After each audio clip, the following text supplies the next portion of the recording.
What's good, YouTube? It's your boy DJ Liftoff with the JP Way Events.com, and you don't want to miss this flight. Now, in today's video, I am essentially just going to be talking about a few different controllers and turntables that I've used in my DJ journey and just shed some light on some of the pros and the cons, talk about what worked best for me with those particular controllers or turntables, because I get a lot of questions of people just asking me, or DJs asking, should I get motorized platters? Is this controller going to be good for scratching? Is this controller good for mixing? Of course, all of us, we all have our different strengths. So honestly, it's going to depend, but hopefully this video can definitely shed some light on some different features or just different pros that you may pick up. Or maybe if you already have a controller that you're using, maybe I can talk about something specific that you didn't know or you didn't really think about. In any case, let's just hop right into it. So first, we have to start off with my favorite controllers that I love to DJ with, and that is going to be the Rane 12 turntable controllers. Just to talk about them super quickly, you of course have your 12-inch platter, perfect for scratching. They feel amazing. The first thing that I did is I went and got the Dr. Suzuki Techniques. I have two bearings below that particular slip mat, and that just feels perfect for me as far as my hand just gliding on this platter. I really love just the simplicity of the entire turntable or the controller in itself. You have your 8/16 50% pitch range select at the top. You have your very large strip search, and you also have your very large tempo slider as well. And we also have the click in the middle. I love having that click. It's not super important, but it's just a good thing to have. You also have your big start stop button at the bottom right. Again, just a super duper simple piece of equipment. Great controller. I've loved them. Definitely top tier, hands down my favorite so far. I also couple my Rane 12s with the Pioneer DJ MS9 mixer. This is pretty much your standard battle mixer. Tons and tons of DJs use this. I love the paddle effects. I definitely prefer the paddle effects over any other type of effect system. Usually it's the dial versus the paddle. I just love the paddles. On this particular S9, the things I use the most are going to be the echo and the reverb. However, I may use the backspin sometimes, or I may use the vinyl break or phaser, but for the most part, I'm just using that echo and I'm using the reverb as well. Great sounding onboard effects, probably the best that I've heard personally. Love the onboard effects. This setup is going to be great for all of you scratchers out there, especially with this S9. The volume faders and the crossfader definitely feel like butter as far as just the smoothness of them.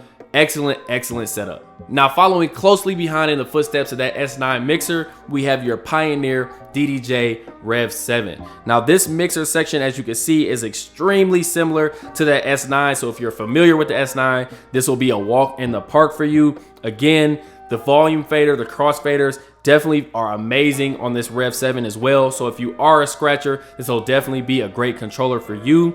One thing that I wouldn't say necessarily is a con, but it's not necessarily a pro either. Although I love scratching on this and it feels great, I don't necessarily love how the platters feel right out of the box. They almost feel a little too light for me. I like there to be a little bit more resistance when I'm moving back and forth on the actual platter. However, after using them for a while, you definitely kind of get used to it. However, that was one of the things that I did notice. It's just really light. However, definitely still really great for scratching. Of course, like I mentioned earlier, since this is so similar to the S9, you have your paddle effects. We have the same feeling pads, which all feel great. You have your hot cue roll, your sampler, and on this we have our save loop. We also have great onboard effects on the Rev 7 as well. So if you love that echo, or if you love that flanger or that reverb, you're gonna have easy paddle effects as far as activating that, whether you want to push it up or down.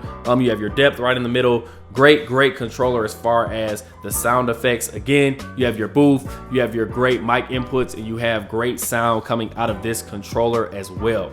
The tempo sliders on this controller are very similar to the Rane 12s, as they're at the top on both sides. However, this particular controller, when you go to the middle, it doesn't have that click. That may or may not be a big deal for you. Honestly, not a huge deal for me. I just said that I do like it. but just something to mention if you are used to that. One last thing regarding the platters. They are, of course, smaller than your 12-inch full-size turntable or Rane 12 platter size. However, they're still a really good size as far as getting your hand on them and scratching. So if you are someone who wants to learn how to scratch, or you are learning how to scratch, definitely recommend this to learn how to scratch. Next up, we have the Rane 4. And when I tell you I haven't had as much fun that I had on the Rane 4 on any other controller or turntable that I can remember, right out of the box. I mean, as soon as I took this out, put it on my table, plugged it into my computer, just the ease of the acapella and the instrumental button. Serato stems in general has been a game changer for my particular style of DJing. I love to drop the acapella, I love to drop the instrumental and blend different songs. So having this acapella and instrumental, just these buttons, was literally game changing for me. Of course, you still have your full stem sections by just pressing the stems button right here as well. To talk a little bit more about the platters on this controller, they do have that extra resistance, a lot more resistant than the Rev 7. I would say they're really smooth as far as you going back and forth on the controller, but they do feel different than, let's say, like your Rane 12 or your Rev 7. They take a little bit longer to get used to as far as scratching. If you've scratched for a very long time, you'll probably pick it up a lot quicker. I've been scratching for a while. By no means am I like a super duper pro scratcher. However, I do have scratching pretty much down. It took me probably a day or two to kind of get used to it. And once I did get used to it, everything was fine. So definitely not a biggie there.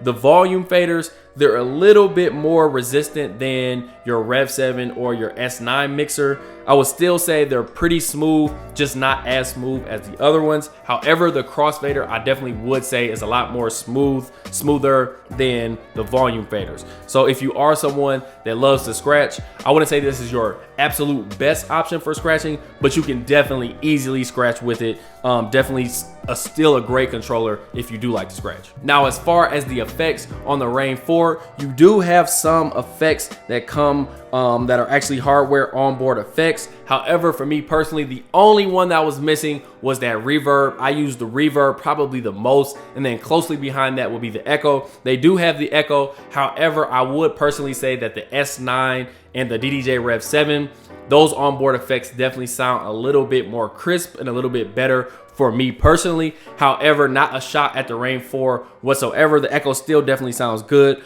The other effects, I don't think they fit my personal style of DJing, so I don't use the other onboard effects that are on here. However, the channel effects like the filter and the noise and the flanger, I do use those every once in a while.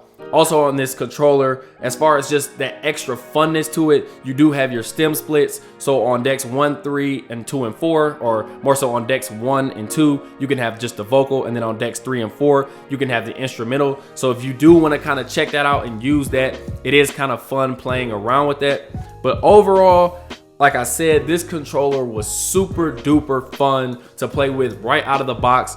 If you're someone that likes to mix and blend, this is the controller for you. The ease of that acapella and instrumental button has been just worked wonders for me personally. Definitely still good to scratch with if you are a scratcher, but if you're a mixer, you love blending, definitely cop this one. Now the next controller I want to talk about, I don't have it physically here with me. It's actually back in my hometown, but I still use it a lot for weddings. It's going to be the DDJ SZ2. Now this probably has jumped way down in price.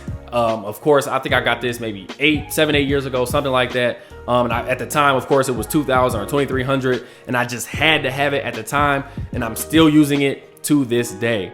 Now the crossfader and the volume faders, definitely pieces of equipment have got a lot more advanced as far as the way they feel, so they're not amazing. However, there's other pieces and other features on this controller that I do really enjoy. Just looking at this controller, it really takes me back to the thought of having the different effects where you can control each effect with its own knob, and you could actually activate different effects at the same time. I actually do kind of miss that, and being able to like have my reverb on, also echo, and change the depth on both of those. I actually still use that heavily when I am using this piece or using this controller. I actually really like the layout of this controller as well. I feel like the auto loop section is super easy to get to, and then using that half X or 2X and then jumping right out of a loop, super easy to use. The pads still feel great on the DDJ SZ2. The actual platters feel great as well. I would say the newer pieces of hardware definitely feel different, and I think things are advancing in a great way.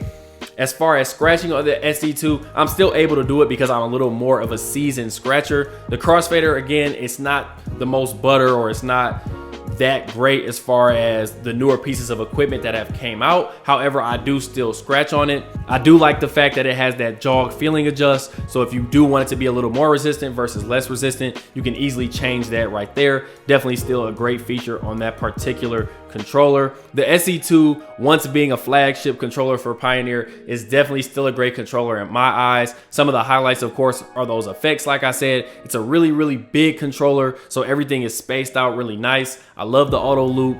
Definitely still can scratch on it. However, I would say it's better for mixing. You have some different sound color effects. If you're looking for a controller that's a little bit more of a flagship, so you have all of your different bells and whistles, but for a cheaper price, since it is a little bit older, definitely the SZ2 is definitely still a good cop in my opinion. That is pretty much all I'm gonna cover in this particular video. Some of the pros, just a few cons, really not many cons at all. Kind of just talked about my favorite features and what I enjoy and like about each of these different pieces of equipment. If you have anything you do want me to cover in the next video, which will be part 2, definitely let me know in the comment section.